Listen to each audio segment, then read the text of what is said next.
श्री सूर्य अष्टकम्।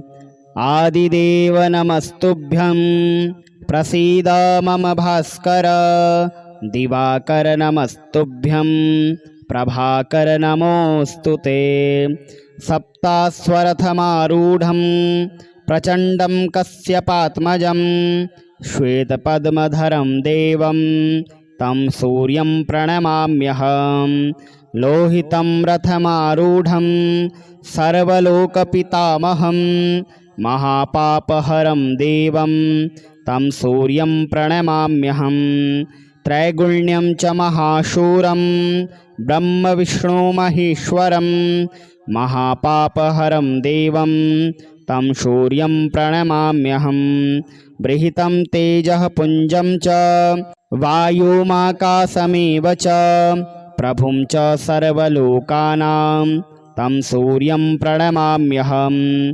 बन्धूकपुष्पसङ्काशं हारकुण्डलभूषितम् एकचक्रधरं देवं तं सूर्यं प्रणमाम्यहम्। तं सूर्यं जगत्कर्तारं महातेजः प्रदीपनं महापापहरं देवं तं सूर्यं प्रणमाम्यहम्। तं सूर्यं जगतां नाथं ज्ञानविज्ञानमोक्षदं महापापहरं देवं तं सूर्यं प्रणमाम्यहम्। आदिदेव नमस्तुभ्यं प्रसीद मम भास्कर। दिवाकर नमस्तुभ्यं प्रभाकर नमोऽस्तु ते। सप्तास्वरथमारूढं प्रचण्डं कश्यपात्मजं श्वेतपद्मधरं देवं तं सूर्यं प्रणमाम्यहम्।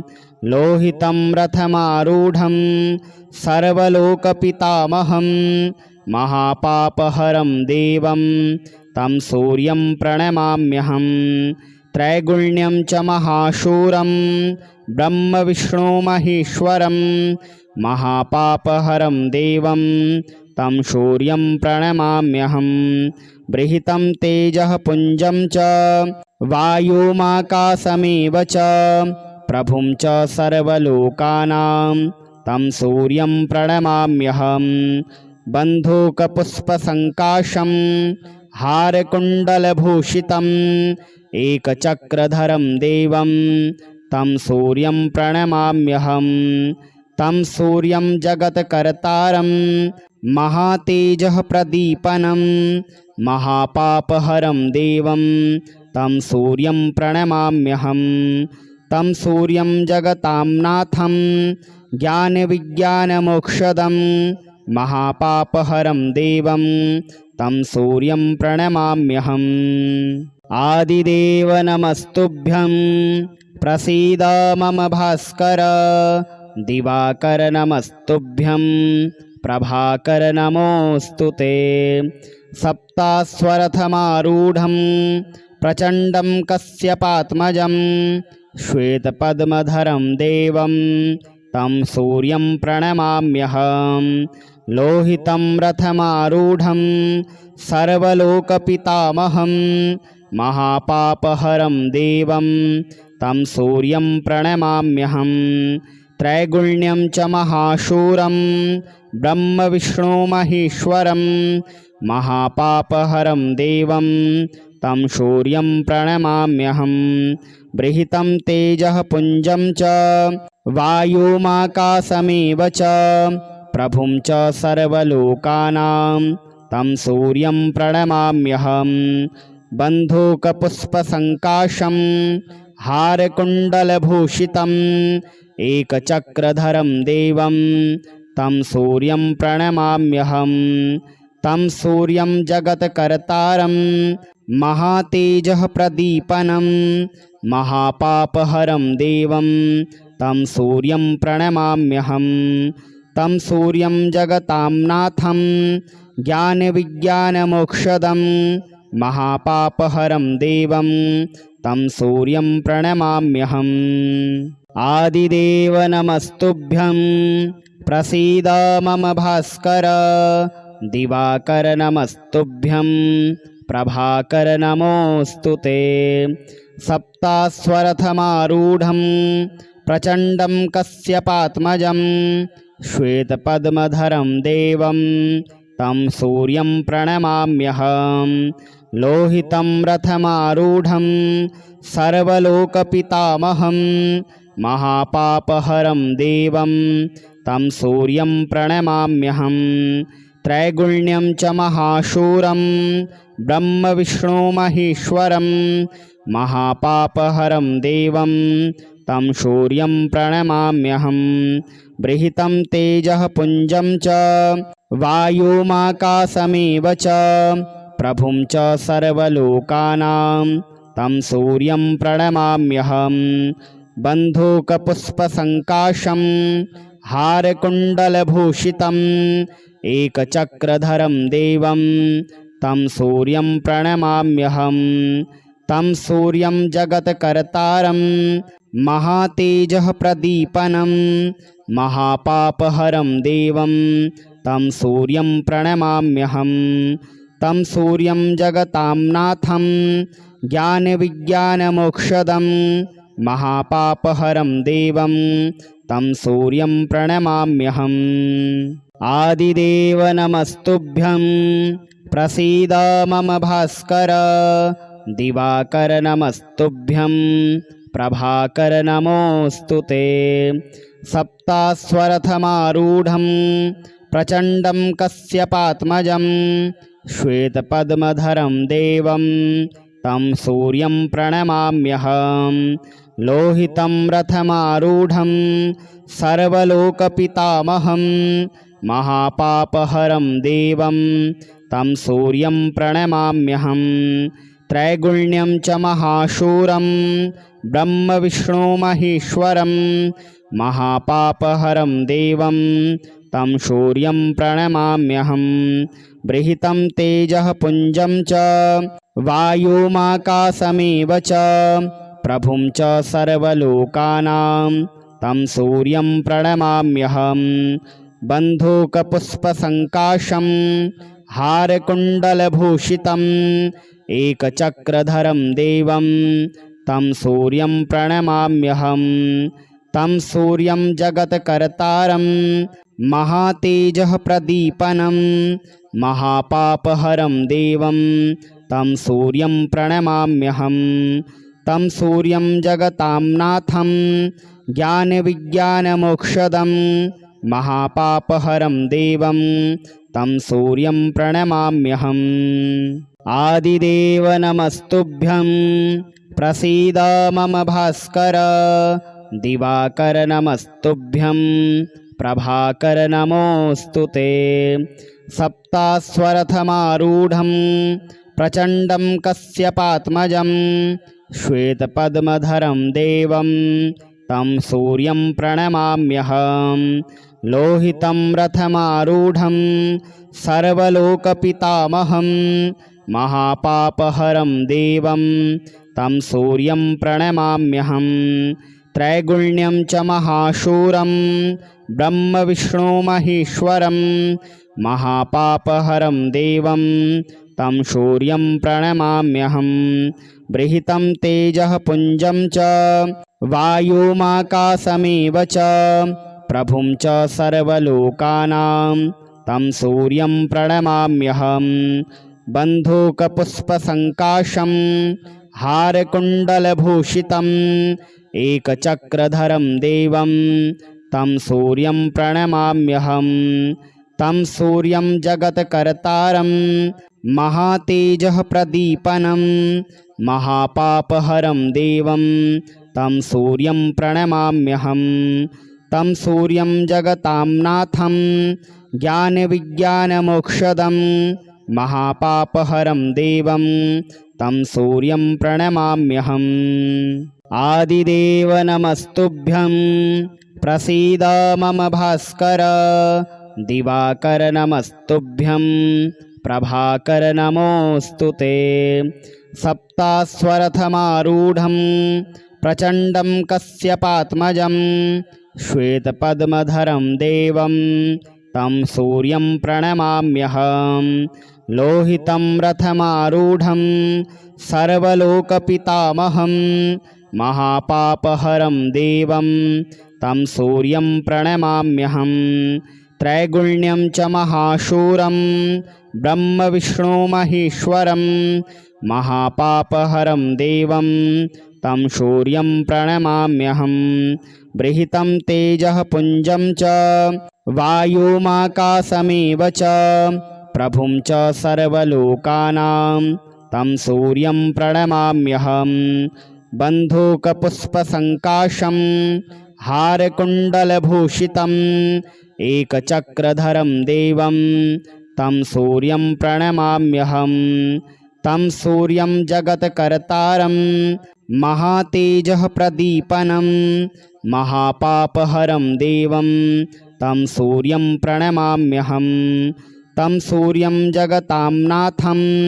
ज्ञानविज्ञानमोक्षदं महापापहरं देवं तं सूर्यं प्रणमाम्यहम् आदिदेव नमस्तुभ्यं प्रसीद मम भास्कर दिवाकर नमस्तुभ्यं प्रभाकर नमोऽस्तु ते सप्तास्वरथमारूढं प्रचण्डं कश्यपात्मजं श्वेतपद्मधरं देवं तं सूर्यं प्रणमाम्यहं लोहितं रथमारूढं सर्वलोकपितामहं महापापहरं देवं तं सूर्यं प्रणमाम्यहं त्रैगुण्यं च महाशूरं ब्रह्मविष्णुमहेश्वरं महापापहरं देवं तं सूर्यं प्रणमाम्यहं बृहितं तेजः पुञ्जं च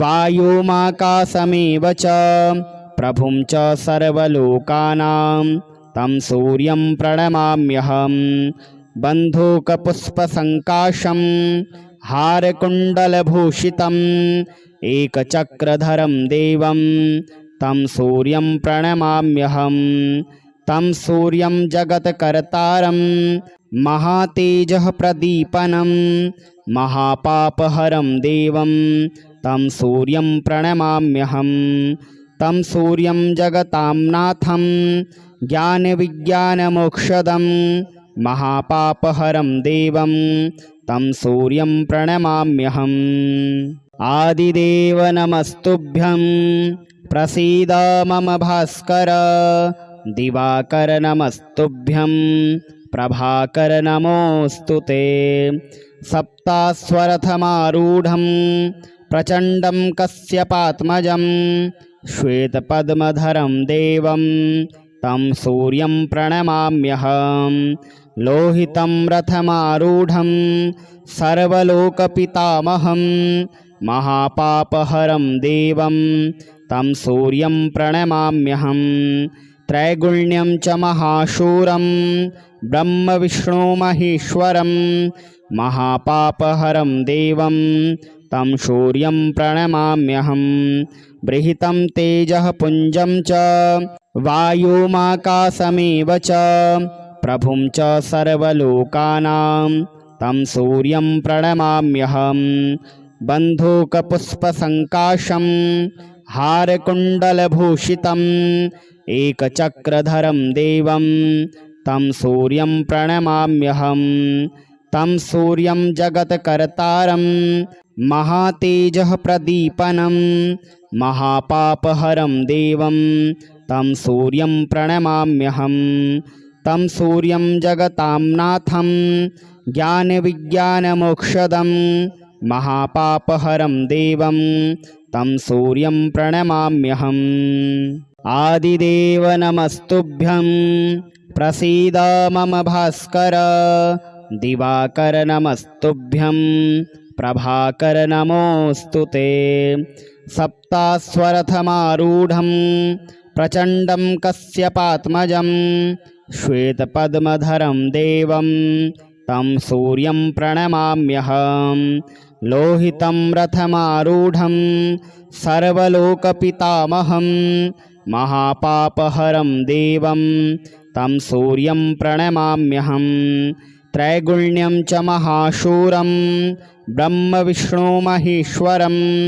महापापहरं देवं तं सूर्यं प्रणमाम्यहं।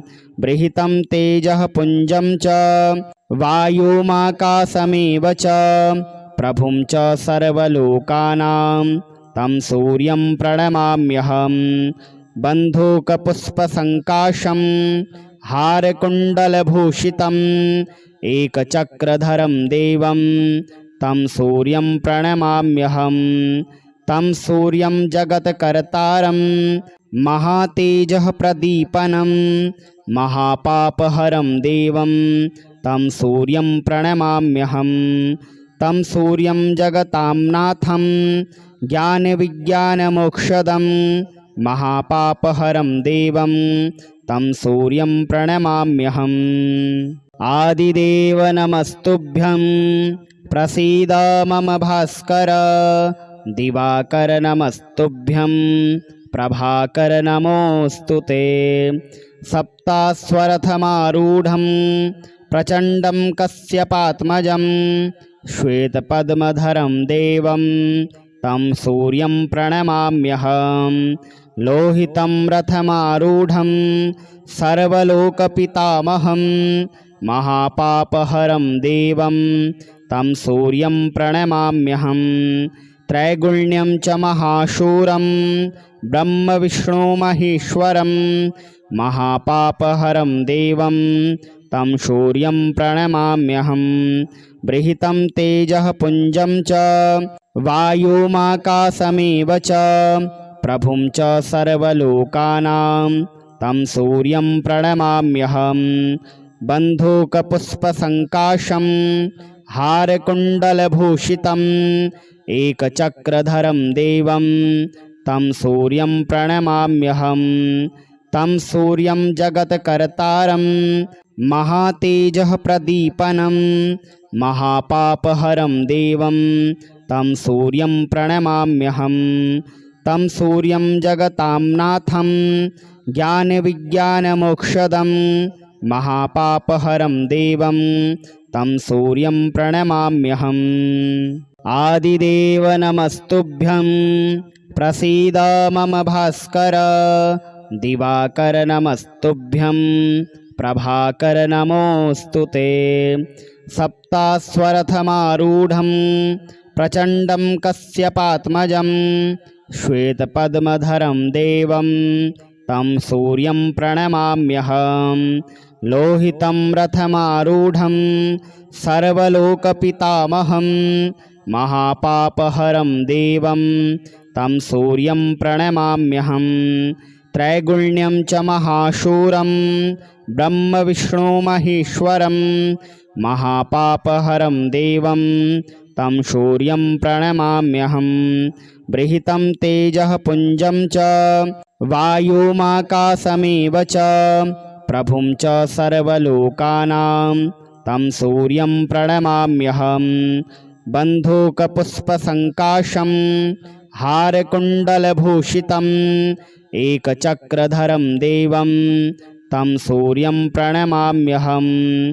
तं सूर्यं जगत्कर्तारं महातेजः प्रदीपनं महापापहरं देवं तं सूर्यं प्रणमाम्यहं। तं सूर्यं जगतां नाथं ज्ञानविज्ञानमोक्षदं महापापहरं देवं तं सूर्यं प्रणमाम्यहम्। आदिदेव नमस्तुभ्यं प्रसीद मम भास्कर। दिवाकर नमस्तुभ्यं प्रभाकर नमोऽस्तु ते। सप्तास्वरथमारूढं प्रचण्डं कश्यपात्मजं श्वेतपद्मधरं देवं तं सूर्यं प्रणमाम्यहं। लोहितं रथमारूढं सर्वलोकपितामहं महापापहरं देवं तं सूर्यं प्रणमाम्यहं। त्रैगुण्यं च महाशूरं ब्रह्मविष्णुमहेश्वरं महापापहरं देवं तं सूर्यं प्रणमाम्यहं। बृहितं तेजः पुञ्जं च वायुमाकाशमेव च प्रभुं च सर्वलोकानां तं सूर्यं प्रणमाम्यहम् बन्धूकपुष्पसङ्काशं हारकुण्डलभूषितम् एकचक्रधरं देवं तं सूर्यं प्रणमाम्यहम् तं सूर्यं जगत्कर्तारं महातेजः प्रदीपनं महापापहरं देवं तं सूर्यं प्रणमाम्यहम् तं सूर्यं जगतां नाथं ज्ञानविज्ञानमोक्षदं महापापहरं देवं तं सूर्यं प्रणमाम्यहम्।